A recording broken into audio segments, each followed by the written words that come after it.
अब आप अपनी पसंदीदा खबरें हिंद भारत ऐप और जियो टीवी पर भी देख सकते हैं। नमस्कार, आप देख रहे हैं हिंद भारत न्यूज। और आज के जो पॉलिटिकल किस्से हैं और बहुत सारे लोगों का कमेंट्स आता है, बहुत सारे लोगों का आप लोगों का प्यार, आप लोगों का स्नेह मिलता है। और आजकल की जो राजनीतिक परिस्थितियां आप देख रहे हैं भारत में, वो बड़ी अजीब तरीके से हो रही है। और उस घटना को आप थोड़ा सा और लिबरल करके देखें तो आपको समझ में आएगा कि सारी जितनी भी राजनीतिक पार्टियां आज के समय में अपने अपने वोट बैंक की जो पॉलिटिक्स में उलझी है, उसमें एक विचित्र से घटना आपको देखने को मिलेगा। ममता दीदी बंगाल से दिल्ली आकर बैठ जाती हैं। अरविंद केजरीवाल को अचानक ममता दीदी से प्यार हो जाता है। शरद पवार को अचानक महाराष्ट्र की राजनीति से यूँ कहें कि एक तरह से परोक्ष अपरोक्ष रूप से दूरी बनाकर दिल्ली में डेरा डालना पड़ता है। राहुल गांधी को ट्रैक्टर चलाकर संसद जाना पड़ता है। अखिलेश यादव को बीजेपी में 100 बुराइयां नजर आती हैं। सबके अपने अपने पॉलिटिकल किस्से हैं और पार्टियों के माध्यम से एक दूसरे के साथ होनी चाहिए। लेकिन जो इसमें एक गलत बात हो रही है, वो थोड़ा सा एक एज ए पॉलिटिकल एनालिसिस के तौर पे मैं कहूँ तो उसमें कुछ अजीब सी बदबू आती है। मैं खुशबू तो नहीं कहूँगा राजनीति में, उसमें बदबू आती है, जिससे बंगाल जैसी स्टेट की दुर्दशा बिगाड़ के रख दिया ममता जी ने। आज ममता जी प्रधानमंत्री बनने के चक्कर में दिल्ली के कभी सोनिया गांधी से मिलती हैं, कभी टोपीबाज केजरीवाल से मिलती हैं, कभी शरद पवार जैसे लोगों से मिलती हैं, कभी पता नहीं किस किस से वो मिले। मुझे तो लगता है कि किसी दिन वो तालिबान से भी मिल जाएंगी प्रधानमंत्री बनने के लिए। और ये इतने अजीब से किस्से हो गए हैं। भारतीय राजनीति की धुरी जो दिल्ली का केंद्र है, आजकल बड़ा हॉट टॉपिक बना हुआ है। और अंदर की बात ये है कि ममता दीदी को भी ये लगने लगा है कि मैं कहीं प्रधानमंत्री तो नहीं बन सकती, कहीं ऐसा तो नहीं है कि अभी तक जो लोग हैं वो मुझे शायद मिस जज कर पा रहे थे, कहीं मैं मोदी के ऊपर तो नहीं पहुंच गई हूं। और ये सब क्यों हो रहा है, इसके अंदर की बात ये है कि ममता दीदी जब से बंगाल के चुनाव जीत कर आई हैं, उनको ये लगने लगा है, या उनके जो इर्द गिर्द जो चमचों की फौज है, जो चाटुकर्तों की फौज है, उनको ये लगने लगा है कि ममता दीदी नेशनल फिगर हो गई हैं। और इसमें सबसे जो मेन लीड रोल अदा कर रहा है कोई, तो वो है एक एजेंट, मैं उसको ब्रोकर कहूँगा, प्रशांत किशोर। उसका काम क्या है उस व्यक्ति का कि जिस भी पार्टी का लगता है कि हवा ठीक है, वो उसी का कैंपेन का इंचार्ज बन जाता है। आप उसकी पूरी की पूरी पॉलिटिक्स कैरियर को देखेंगे तो आपको बड़ा अजीब सा लगेगा। मैं शुरुआत करूं पंजाब से। पंजाब में अकालियों की सरकार थी। उसको लगा कि अब तो अकालियों के विरुद्ध लोगों की गुस्सा है, वो तुरंत कैप्टन अमरिंदर सिंह का प्रचार करने लगा। वैसे ही जब देखा वो कि आंध्रा में आपके चंद्रबाबू नायडू के खिलाफ माहौल बन रहा है, तुरंत जगन रेड्डी के पास पहुंच गया। ये व्यक्ति जिसका नाम प्रशांत किशोर है, ये हवा के रुख को बहुत जल्दी भापता है। यानी कि कौन सी पार्टी के खिलाफ माहौल बन रहा है, ये तो एक आम आदमी बता देगा। अब समझ नहीं आता कि उसको रणनीतिकार कौन बताता है। और इसमें मुझे लगता है कि सबसे बड़ा अगर कोई दोषी है तो बीजेपी वाले हैं। वो क्यों है? क्योंकि बीजेपी ने उसको बैठे बैठाया एक सम्मान दे दिया 2014 में। और उस सम्मान क्या हुआ, मोदी जी के साथ एक तस्वीर वायरल हो गई। और उस तस्वीर में ये लगा कि मोदी को जिता कर लाने वाले में अगर किसी व्यक्ति का नाम है तो इस एजेंट का नाम है, जो पैसा लेके लोगों को वोट खरीदता है और चुनाव जिताता है, जिसका नाम प्रशांत किशोर है। अब मुद्दे की बात यह है कि जब ये सब कर रहा था तो उस समय बीजेपी को ये समझ नहीं आया कि ये आदमी ऐसा क्यों है। क्योंकि उस समय मोदी जी के प्रति पूरे भारत में एक अलग सी हवा चल रही थी। ये हवा को फिर भाप गया। अब इसको लगा कि मैं तो मोदी जी के अब जीत का श्रेय अपने सर पे बांध लिया। लेकिन अगर इसको यूपी में कांग्रेस को जिताने का श्रेय दे दिया जाए तो इसका हाल इसने अखिलेश और कांग्रेस की हालत 2017 में आपने देख लिया। ये उनका भी रणनीतिकार था। तो जब ये देखा कि मैं यूपी में हार गया हूं, फिर ये चुपचाप हो गया। अब ये चला गया नीतीश कुमार के पल्ले में। अब फिर नीतीश को वहां पर लॉलीपॉप वॉलीपॉप दिया कुछ महीने तक जेडीयू में रहा ये, और जब देखा वहाँ दाल नहीं गल रही है, क्योंकि नीतीश बाबू थोड़े समझदार थे, तो लगा कि दाल नहीं गल रहा, तो वहाँ से भाग के फिर ये बंगाल चला गया।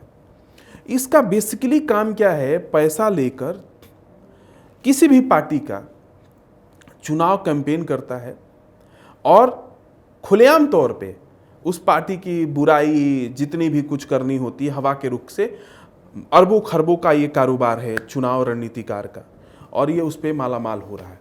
तो इसने ममता बनर्जी को ये बात समझाया कि अरे दीदी, आप नाहक ही परेशान हो रही है, आप तो प्रधानमंत्री बन जाओगी, बस आपको करना क्या है, करना यह है कि बंगाल से फ्लाइट लेनी है और दिल्ली लैंड कर जाना है।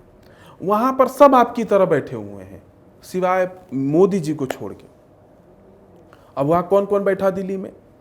अरविंद केजरीवाल हैं, जिनको पीएम बनना है, वो तो अपने आप को नेक्स्ट पीएम घोषित कर चुके हैं, और उनके पार्टी में कैसे कैसे टोपीबाज हैं अब भगवान ही जाने।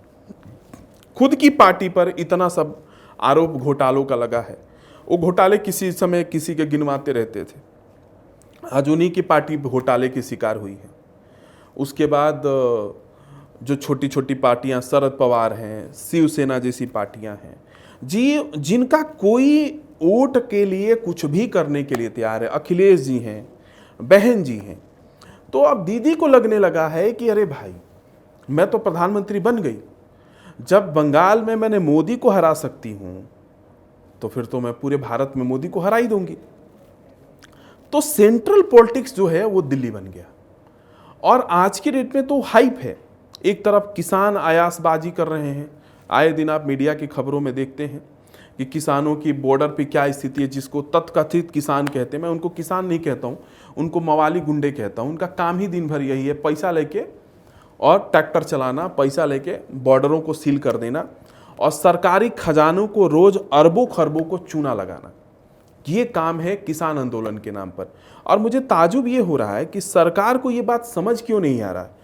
चाहे आप गाजीपुर बॉर्डर को ले लें, चाहे आप सिंधु बॉर्डर को ले लें, चाहे आप टिकरी बॉर्डर को ले लें, करोड़ों रुपए के डीजल रोज खराब हो रहा है वहां पर, क्योंकि गाड़ियों की लंबी लंबी लाइनें हैं, रूट डाइवर्ट है।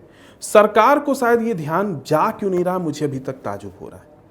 और ये किसान जो अभी एक स्टिंग ऑपरेशन किसी चैनल ने किया है, आप देखिए कि कंडोम के पैकेट लेके पॉकेटों में घूम रहे हैं बॉर्डरों पे। अब ये इनको किसान आप कहेंगे कि गुंडा बवाली कहेंगे, अब ये आपका काम है कहना।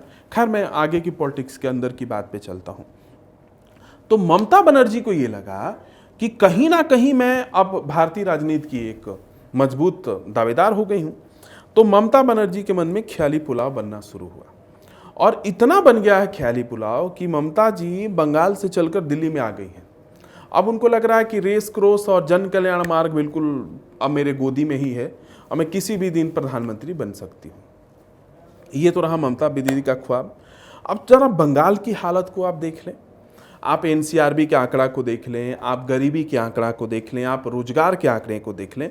जो लोग कलकत्ता से ताल्लुकात रखते हैं, जो लोग बंगाल से ताल्लुकात रखते हैं, उनसे जरा पूछिए कि बंगाल में रोजगार की हालत क्या है, आपको सब कुछ समझ में आ जाएगा। बंगाल में औरतों का सम्मान की क्या हालत है, आपको सब कुछ समझ में आ जाएगा। बंगाल में इंडस्ट्रीज का क्या हालत है, आपको समझ में आ जाएगा। ये इन लोगों को जरा भी शर्म ही नहीं है कुछ भी बोलने के लिए। हैरानी की बात यह है कि इन छत्रपों को, जिनके आप में ममता जी हो, केजरीवाल हो, शरद जी हो, ये जितने भी राजनीति के आज की जो पकौड़े वाली राजनीति खेल रहे हैं, इनसे जरा एक बार पूछिए कि इनकी अपनी राजनीति की जो दुनिया जहाँ से ये बंगाल शुरू किया, वहाँ पर लोगों की जिंदगी का क्या हाल है। लेकिन अब वोट की राजनीति है, और बंगाल की जनता को मैं नमन करता हूँ कि ऐसे लोगों को मुख्यमंत्री बनाती है, जो ना एक रोजगार दे सकता है, ना एक फैक्ट्री दे सकता है। जो फैक्ट्री है वहाँ पर भी टोलाबाजी शुरू है, वहाँ के लोग फिर से ममता बनर्जी को जिता देते हैं। तो ये अपने आप में वहाँ के लोगों का भी अपमान है। जैसे कि तालिबान धीरे धीरे प्यार करके अफगानिस्तान को अपने कब्जे में लेना शुरू कर दिया, ये उसी तरह की राजनीति करने वाले लोग हैं। लोगों को, भोले भाले लोगों को धीरे धीरे प्यार करके और एक दिन उसको अफगानिस्तान को तालिबान बना देंगे। और बड़ी मजेदार बात है, जो बुद्धिजीवी पत्रकार हैं उनके पास कोई शब्द ही नहीं है बोलने के लिए। कोई ये नहीं पूछने वाला है कि बंगाल में कितने आपने नौकरियां दे दी, हाँ, लेकिन योगी जी से पूछना है आपने कितनी नौकरी दे दी। तो योगी जी आजकल चौड़े छाती के साथ बोलते हैं कि मैंने 4.5 लाख लोगों को रोजगार दी। मैं ये चैलेंज देता हूं कि ममता दीदी बोले कि मैंने बंगाल में इतने लाख लोगों को रोजगार दिया, वो नहीं बोलेंगे। मोदी जी कहते हैं कि अन्न दिवस मनाएंगे, ममता दीदी कहें कि अन्न दिवस मनाए, वो तो भला हो सुप्रीम कोर्ट का, जिसने इतनी लताड़ लगाई कि ममता बनर्जी को अपने स्टेट में 1 नेशन 1 कार्ड लागू करना पड़ गया, नहीं तो वहां के लोगों को तो भगवान ही मालिक है। अब ऐसे बेशर्म लोग प्रधानमंत्री बनना चाहते हैं इस देश का। मैं अब अंदर की बात और मुद्दे की बात में मैं आपसे बस इतना ही कहूँगा कि राजनीति को थोड़ा सा बारीकी से आप भी समझिए और आप भी ये जानने का प्रयास करिए कि इस तरह की देश की हालात कैसे सुधरेंगे और आप किसकी तरफ हैं। एक तरफ पूरे के पूरे गैंग चल रहा है जो भारत को बदनाम करने पे तुला हुआ है, और एक तरफ वो गैंग काम कर रहा है जो आपको, आपके जीवन को बेहतर बनाने के लिए काम कर रहा है। तो अब आपको चुनना पड़ेगा कि आप जाना किस तरफ से चाहते हैं, आप करना किस तरफ से चाहते हैं, आप राजनीति को और क्या समझाना चाहते हैं।